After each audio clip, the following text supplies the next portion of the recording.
Boa tarde, que a graça e a paz de Cristo reine em cada coração, cada vida.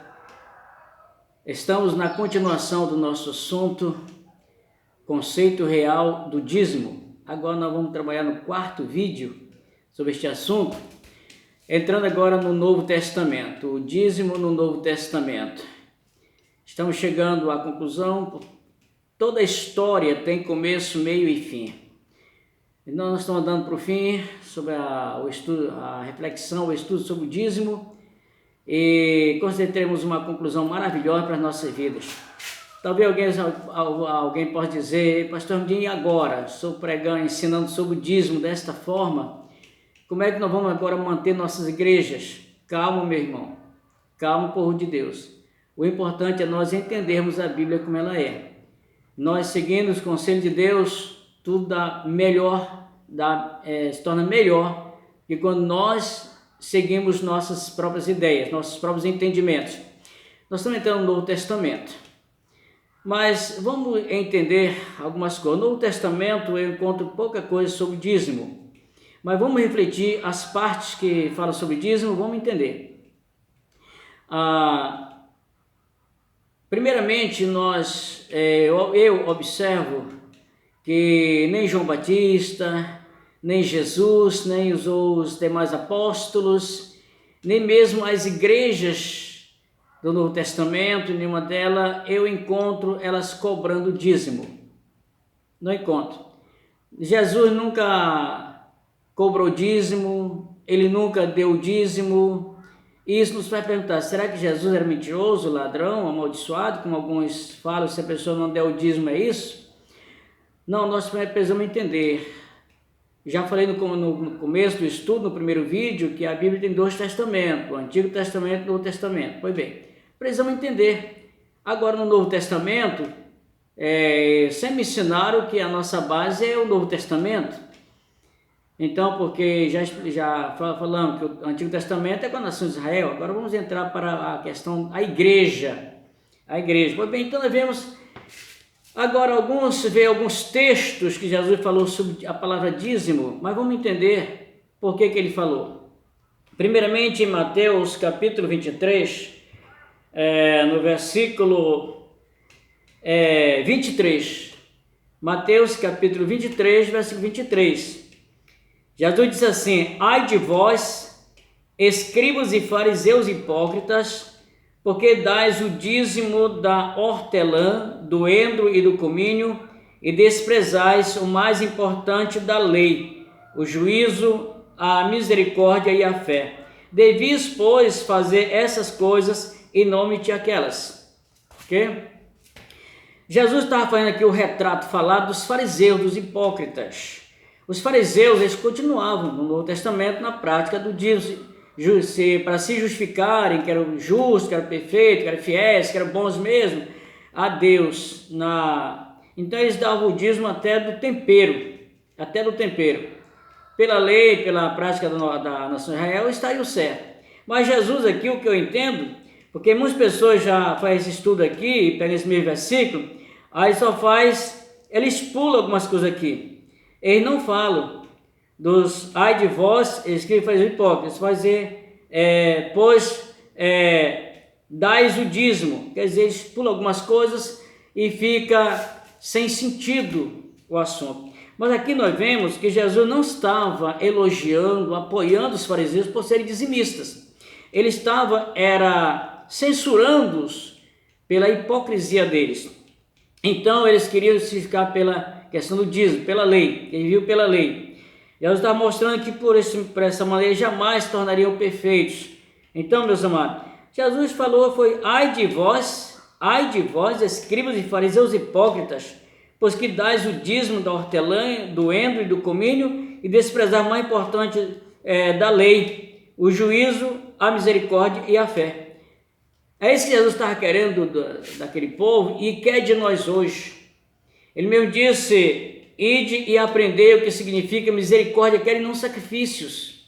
Bem que o dízimo não pode ser sacrifício, pode ser por gratidão, mas Jesus não está interessado no dinheiro, meus amados.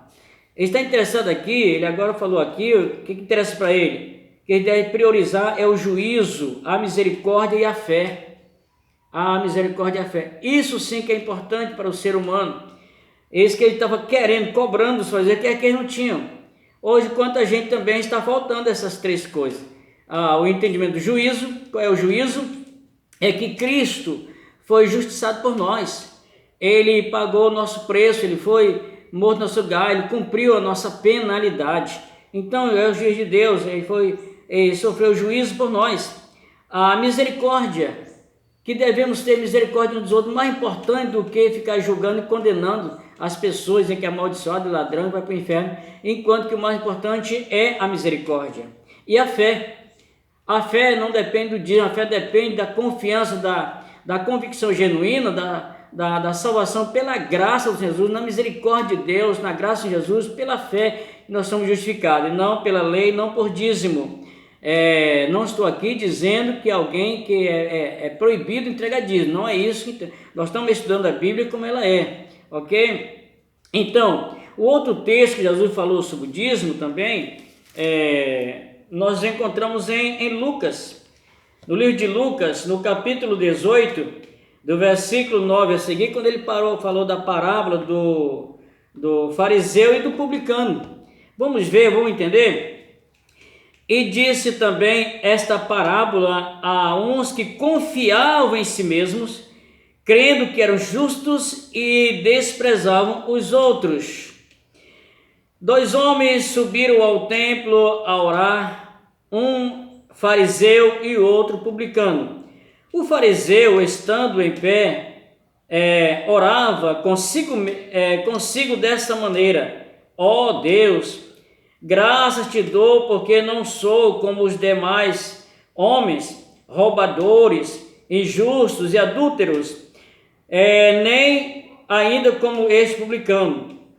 Jejuo 2 vezes na semana e dou o dízimo de tudo quanto possuo.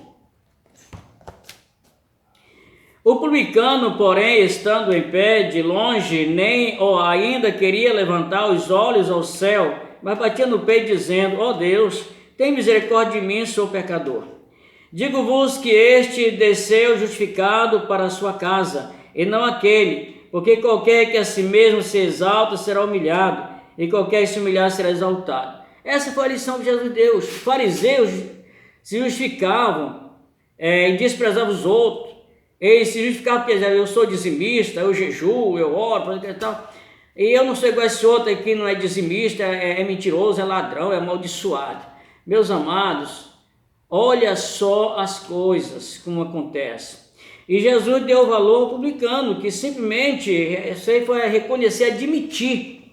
Enquanto que o fariseu achava que ele era perfeito, mas, como já falei, o dízimo, eles entregavam qualquer coisa, falhavam, sentavam, qualquer coisa faltava não é mais dízimo, mas queriam passar como dízimo, estavam passando como dízimo, mas a Deus ninguém engana. Deus é justo, Deus é perfeito, Deus é exato, com Ele não há 2 pesos nem 2 medidas. Quando se trata de dízimo, meu amado, não pode faltar, se falhar qualquer coisa, não é mais dízimo. A pessoa então, e Jesus deixou isso claro com o fariseu.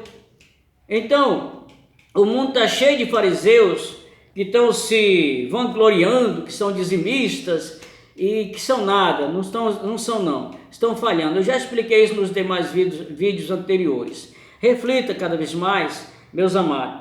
Vamos então entender a Bíblia como é. Agora nós entramos para o Novo Testamento, como eu já vi. A igreja primitiva, eu vejo que muito ensinam que a igreja segue a igreja de hoje, nós estamos seguindo a igreja primitiva. Será mesmo? Será que tem alguma igreja hoje seguindo a igreja primitiva mesmo? Vamos então para Atos, no capítulo 4, vamos ver qual era a prática da igreja primitiva. Vamos analisar, meus amados, vamos ter a lição para a nossa vida, porque ainda é tempo da gente se corrigir. Enquanto é tempo, nós podemos descobrir a verdade e trocar aquele engano pelo certo.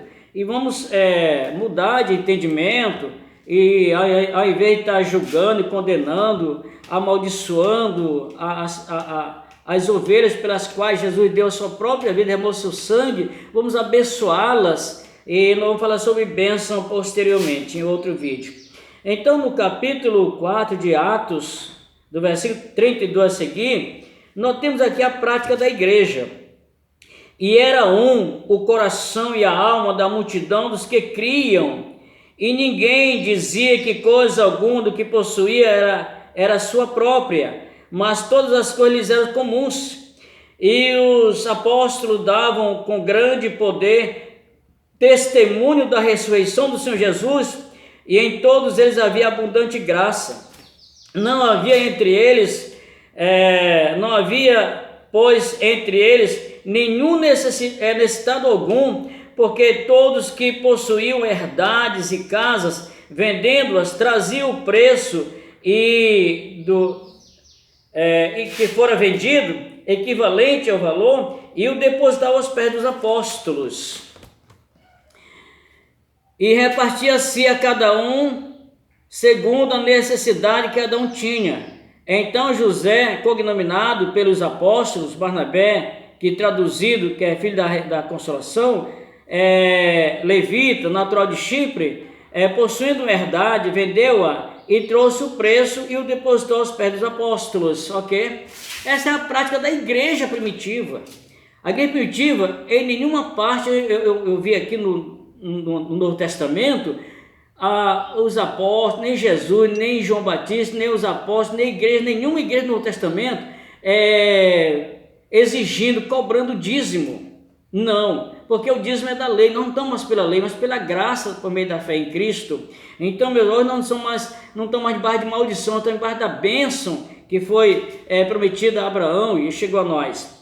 A igreja aqui usou uma outra prática, porque a nação de Israel falhou no dízimo. Ninguém de Israel cumpriu o dízimo nunca, todo tempo falhando, falhando no dízimo que eles mesmos haviam prometido. Agora a igreja tomou uma posição, agora nós vamos entregar tudo, cada um que recebia lá o seu salário, vendia uma propriedade, uma casa, o que fizesse, trazia o valor exato, não era 10%, trazia os 100% e entregava aos apóstolos. E sabe o que eles faziam? Primeira coisa que nós notamos é que ninguém era dono de nada. Ali todos eles eram uma irmandade, era um corpo, então o que era de um era de todos. Primeira coisa na igreja primitiva. A segunda coisa é que eles traziam aos apóstolos, e os apóstolos por sua vez reuniam todos os irmãos, e a Bíblia diz que não havia nem necessidade algum, porque o que eles faziam? Traziam tudo, e os apóstolos repartiam cada um segundo a necessidade que cada um tinha. Quem era mais pobre recebia uma porcentagem maior para que houvesse igualdade entre a igreja, no povo de Deus, entre os irmãos. Era assim que era a prática da igreja primitiva. Prática essa que quase nem se fala nas igrejas. Por que não fala? Por que não prega isso aqui nas igrejas? Por que não ensina isso aqui nas igrejas? Entendeu? E então ali veio, como exemplo aqui, nós temos o Barnabé que vendeu uma herdade para dar exemplo e trouxe o valor equivalente e o entregou ali, e foi ele não havia ter necessidade, não é porque ele estava negociando, traz 100 reais que Deus vai te dar, fazer milionário, não. É porque cada um trazia tudo e dividia entre eles. Esse era o milagre que havia, e cada um trazia tudo, repartia entre eles, cada um, e assim havia igualdade. Por isso não havia nenhum necessitado, não havia outro milagre a não ser esse milagre de que eles traziam tudo e repartiam com todos. Essa é a prática da igreja primitiva. O que eu não vejo nenhuma igreja querer colocar isso aqui na igreja.